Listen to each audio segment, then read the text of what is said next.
In 2022, we celebrate 130 years of HBCU football. On December 27th, 1892, Livingstone and Biddle College, now known as Johnson C. Smith University, played in Salisbury, North Carolina, with Biddle winning 5-0. Over time, HBCU football has evolved. HBCU football's popularity continues to rise. Millions attend games each year and millions more watch on television. The HBCU bands provide some of the top entertainment in the country. Over that time, some of the best players to ever play in the National Football League played at HBCUs. Every Monday through Friday on the HBCU Football Daily Podcast, national radio and television host Donal Ware takes a look at what's happening in HBCU football and talks with coaches, players, administrators, and media about the 2022 season. Make sure you join the conversation on social media by using the hashtag HBCU130. Now, here's your host, Donal Ware. You've got it locked to the HBCU Football Daily Podcast for today, Monday, September the 12th. I'm Donal Ware. Hope you had a wonderful weekend. Hope you enjoyed the football game that you had a chance to attend, the games you had a chance to watch, etc. I was in North Dakota. A&T and North Dakota State played. I enjoyed North Dakota. Fargo more specifically. I enjoyed Fargo and being in Fargo, North Dakota. It was different, definitely different, but definitely enjoyed it. So it's Manic Monday on the program. So you know how we do here. We kind of go over the week that was week 2 of the HBCU football season. We get things kicked off. Lincoln of Pennsylvania with the 26-21 victory over Central State. This is a good win for Lincoln of Pennsylvania. It's been a struggle ever since Lincoln brought football back. In the mid 2000s, it's really been a struggle for Lincoln. And you're talking about a win over a Central State team that on last week on national television on NFL Network defeated Winston-Salem State. So big win for Lincoln of Pennsylvania on the road in Wilberforce, no less. Shawan falling to Tusculum 23-21. West Virginia State, its first loss of the season to Frostburg State, 18-7. Remember, they get conference games started early in the Mountain East. Virginia University of Lynchburg falling to Presbyterian, 21-13. Bowie State with its first loss of the season, 40-12 against Saginaw Valley State. And of course, Bowie State ranked number 2 currently as we speak in the HBCU media poll, which will be released a little bit later on today. St. Aug's got blown out by Limestone, 73-14. Boy, that's a tough loss for the Falcons. Benedict over Lane, 14-0. And so for Benedict, now 2-0 on the season. Meanwhile, Lane falls to 0-2 despite a valiant effort a week ago against Arkansas Pine Bluff. It was Lincoln of Missouri falling to Northwestern Missouri State, 58-20. Alabama State took the show on the road out west to UCLA, fell 45-7. It was A&T, as I mentioned, being in Fargo, falling to the number 1 ranked team in FCS and the defending FCS national champs, North Dakota State, 43-3. Mississippi Valley State got blanked by Austin Peay, 41-0. It was South Carolina State getting a nice win. Couple of rain delays, couple of lightning delays there in Daytona Beach, an old MEAC rivalry. But South Carolina State coming through in true fashion, defeating Bethune-Cookman 33-9. It was Clark Atlanta falling to Erskine 21-19. Livingstone getting its first victory of the season, defeated Elizabeth City State. That was 19-0. That was in that Down East Classic. That's a big game there in Rocky Mount, North Carolina. And boy, Elizabeth City State really struggling to start the season. Norfolk State playing up again, another FBS opponent. We talked about that on Takeaway Tuesday. Dawson Odoms talked about playing up, and it just didn't go well for Norfolk State at all, losing to James Madison 63-7. Nice win by Virginia Union. Virginia Union defeated Valdosta State 45-40 in Valdosta, Georgia. We know that Valdosta State's a perennial power. This was a really big win for Virginia Union. You're talking about the running back, Bayer had 3 touchdowns. I think he had 289 yards rushing. I mean, he was an absolute man in that ball game.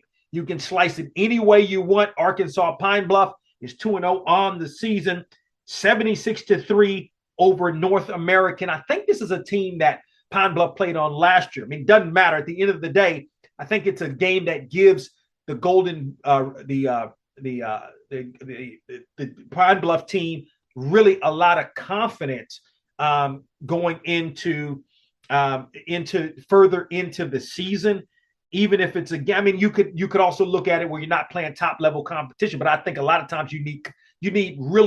And Lane was I think a good test for Arkansas Pine Bluff, but I think a lot of times you really need that momentum and confidence going into a season. Grambling State with a nice victory, 47-21 over Northwestern State. That's probably going to be one of the things we talk about tomorrow on Takeaway Tuesday. In the HBCU game, national game of the week, Jackson State defeated Tennessee State 16-3 in the Southern Heritage Classic in Memphis. I thought that this would, I said Jackson State probably win by 10 points. It won by 13. I thought it'd be more of a high scoring game. Just kind of looking at the box score a little bit, Jackson State's defense is absolutely tremendous. Niles Gaddy had 4.5 tackles for loss, 4 sacks in the game, on his way to being named the HBCU National Player of the Week. Also, Bayer for Virginia Union, HBCU National Player of the Week as well. You can find more of that information on our website at BOXTOROW.com. We'll have more on that game in the Southern Heritage Classic on Takeaway Tuesday. West Alabama defeating Miles 31-0. It was Alabama A&M falling to Troy, moving up 38-17. Alcorn State took one on the chin, also moving up to play Tulane, falling 52-0. It was declared a no contest between Johnson C. Smith and Allen, as the game was declared a no contest because of weather. Delaware State fell to Delaware 35-9, but I'm looking at Delaware State in these last couple of years. That game used to be a blowout, right?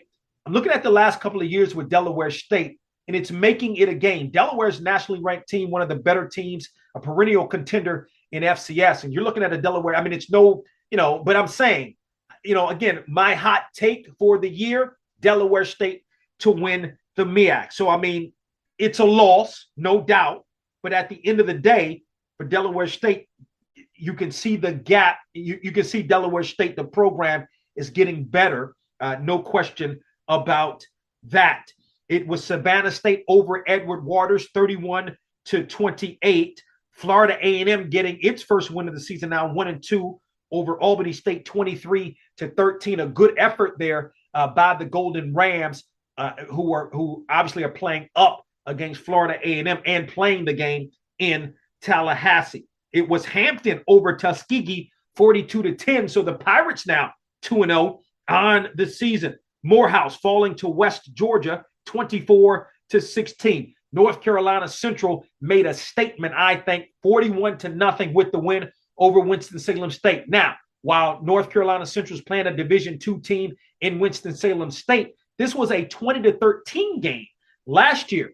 And even more importantly, now the Eagles are 2-0 on the season, looking to charge for that. Now, I just think the MEAC, for the MEAC crown, I just think the MEAC as a whole, every team, I think, is going to be better in the MEAC. Speaking about better teams, even though Morgan State fell to Townsend 29-21, this has been a one-sided, I don't even think you call it a rivalry. I mean, you could call it a rivalry from the standpoint that the schools are separated by about 5 miles or so. But it's not a rivalry in terms of the game on the field. But even though Morgan fell in that game, Townsend has had good teams. It's a good program.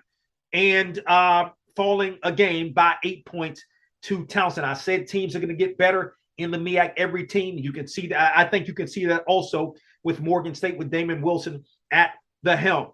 Virginia State getting its first victory of the season, 28-7 over Bluefield State. Shaw went up to the Detroit area, fell to Wayne State 30-22. Southern falling to LSU 65-17. You know, they had in excess of 102,000 at that game. That's going to be part of my Takeaway Tuesday as well. I'm going to talk a little bit more about that.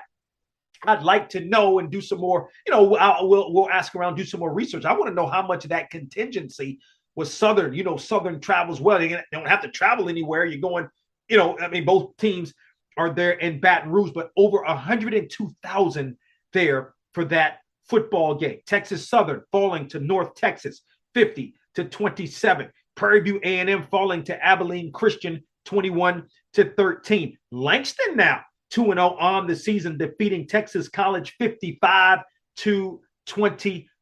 So Langston off to the good start to start the season. Fayetteville State, first loss of the season, falling to Wingate 21-3. It was Howard falling to South Florida 42-20. I don't know how good South Florida is, but it's an FBS program you're playing up. If you're Howard, you're able to score 20 points.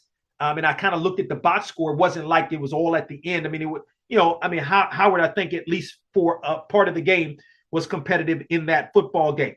Florida Memorial fell to Southeastern 27-13. And Fort Valley State now 2-0 on the season, defeating Kentucky State 9-7.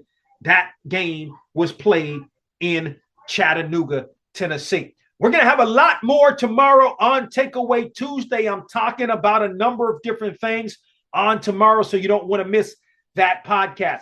Don't forget to tell a couple of friends about the HBCU Football Daily Podcast, where you can find us on our website, BOXTOROW.com, also on iHeartMedia.com, or wherever you get your podcasts. And you can watch us on the BOXTOROW YouTube page. Talk with you tomorrow. We hope you enjoyed this episode of the HBCU Football Daily Podcast. You can also listen to the podcast at BOXTOROW.com, iHeartMedia, or wherever you get your podcasts. Don't forget to get your HBCU football fix on Box to Row with Donal Ware each weekend on the radio station near you, and on SiriusXM on HBCU, Channel 142, and on ESPNU Radio on SiriusXM, Channel 84. Follow us on Twitter and Instagram at Box to Row for the latest in HBCU football, and don't forget to tell a friend.